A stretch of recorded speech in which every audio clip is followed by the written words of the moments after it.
परम सम्मानित मंच के संचालक राष्ट्रीय कवि महोदय, मैं आपको भी धन्यवाद करता हूं समता सेंद्र की तरफ से। बाबा साहब डॉक्टर अंबेडकर जी के द्वारा भारत में सबसे पहली संस्था अगर कोई निर्मित की थी, स्थापित की थी, उसका नाम था समता सैनिक दल। जिस समता सेंद्र के जवान, इनमें कोई डॉक्टर है, कोई इंजीनियर है, कोई मजदूर है, कोई टेक्नीशियन है, बिना किसी लालच के आपने देखा होगा जब आपने भारत के संसद में अभी 14 अप्रैल का कार्यक्रम था जिसमें राष्ट्रपति भी थे, प्रधानमंत्री भी थे, मेरे नेतृत्व में 500 जवान राष्ट्रपति से पहले बाबा साहब को सैल्यूट करने का काम संसद भवन में करते हैं। ये परंपरा बाबा साहब डॉक्टर अंबेडकर के संगठन ने डाली। साथियों, ये इसके लिए भी आप लोग तालियों से स्वागत करें। जब आप दीक्षा भूमि पर जाते हैं जहां बाबा साहब डॉक्टर अंबेडकर ने 14 अक्टूबर 1956 में लाखों लाख लोगों को बुद्ध की शरण में लाकर खड़ा कर दिया, वहां 50,000 समता सेंद्र के जवान बाबा साहब के उस समय में व्यवस्था दे रहे थे, सेवा दे रहे थे, बिना किसी लालच के, बिना किसी स्वार्थ के। ठीक इसी प्रकार पूरे भारत में चाहे चैत्य भूमि हो, चाहे वो बुद्ध गया का हमारा महाबोधि बिहार का आंदोलन हो, समता सेंद्र के हजारों लाखों जवान बिना किसी लालच के, बिना किसी पार्टी के, बिना किसी झंडे डंडे के बाबा साहब के मिशन को, बाबा साहब के आंदोलन को, बाबा साहब की समाज की रक्षा के लिए दिनों रात काम करते हैं। साथियों, जो आपके सामने ये जवान प्रमाण है, इस वक्त मैं आपसे अपील करना चाहता हूं, निवेदन करना चाहता हूं, समता सेंद्र के जवान अगर आपके जिला अलवर में सैकड़ों हजारों की संख्या में खड़े हो जाते हैं और वो जवान जब यहां पर कोई जुल्म अत्याचार होता है किसी बहन बेटी पर या किसी समाज के व्यक्ति पर, अगर ये 1000 जवान डीएम और एसएसपी को घेरने का काम करेंगे तो लाखों लोगों की भीड़ का इतना असर नहीं होता जितना 1000 जवान, ये ड्रेसधारी जवान प्रभावपूर्ण तरीका से आपकी समस्या का समाधान कर सकते हैं। ऐसा मैंने कितनी बार किया है। ये जो 26 अलीपुर है, बाबा साहब डॉक्टर अंबेडकर का निवास, बीपी सिंह के जमाने में जब विश्वनाथ प्रताप सिंह प्रधानमंत्री होते थे और मैं राष्ट्रीय अध्यक्ष था, सुंदरलाल जी बहुत यहाँ पर हैंगे और हरभजन जी यहाँ पर हैंगे और लक्ष्मण जी यहाँ पर हैं, हमारे आदरणीय फूलचंद बोस साहब बैठे हुए हैं, भारतीय बौद्ध महासभा के प्रमुख।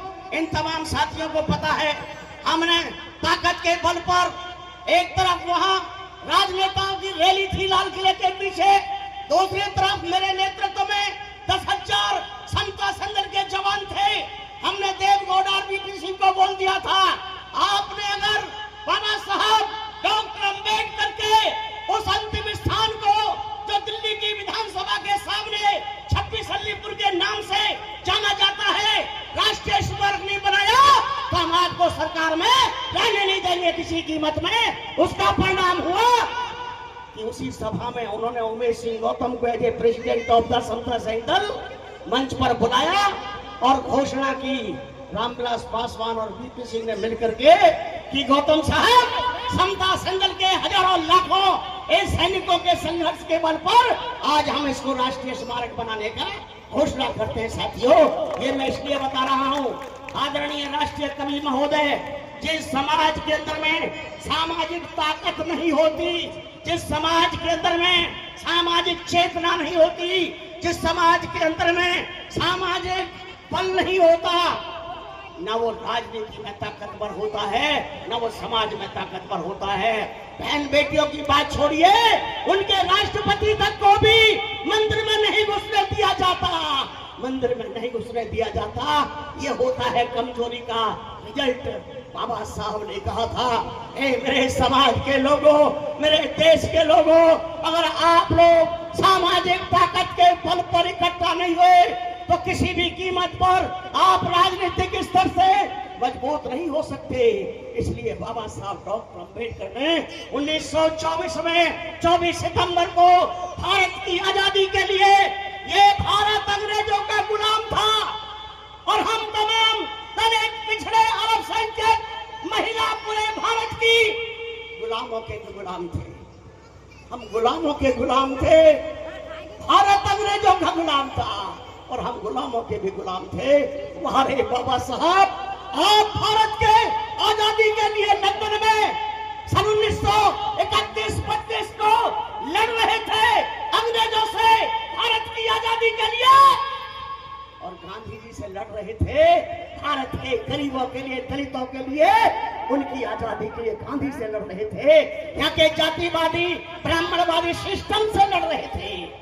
बाबा साहब डॉक्टर अंबेडकर से पूछा गया था पत्रकारों के द्वारा, बाबा साहब आप ब्राह्मण के खिलाफ हैं क्या? आप ब्राह्मण के खिलाफ हैं क्या? बाबा साहब ने कहा नो, मैं ब्राह्मण के खिलाफ नहीं हूं, मैं ब्राह्मणवाद के खिलाफ हूं, मैं जातिवाद के खिलाफ हूं। एक अनुसूचित जाति के लोग हैं, इनमें बेशक कोई ब्राह्मण क्षत्रिय नहीं है, परंतु ये भी आपस में जात के नीचे जात को मान करके चलते हैं। इनमें छुआछूत की भावना है, इनमें जातिवाद की भावना है। मैं इस जातिवाद की भावना को खत्म करना चाहता हूं भारत से। मैं चाहता हूं भारत में समता, स्वतंत्रता, न्याय पर आधारित समाज की स्थापना होनी चाहिए। उसी समाज की स्थापना के लिए बाबा साहब डॉक्टर अंबेडकर ने भगवान बुद्ध का रास्ता दिया, धम्म का रास्ता दिया। बनाई हुई संस्था है और आपकी सेवा में जहां कहीं भी बड़े बड़े प्रोग्राम होंगे, हमारे सैकड़ों जवान को रास्ता देने का काम करेंगे। धन्यवाद। जय भीम, जय भारत। बहुत बहुत शुक्रिया।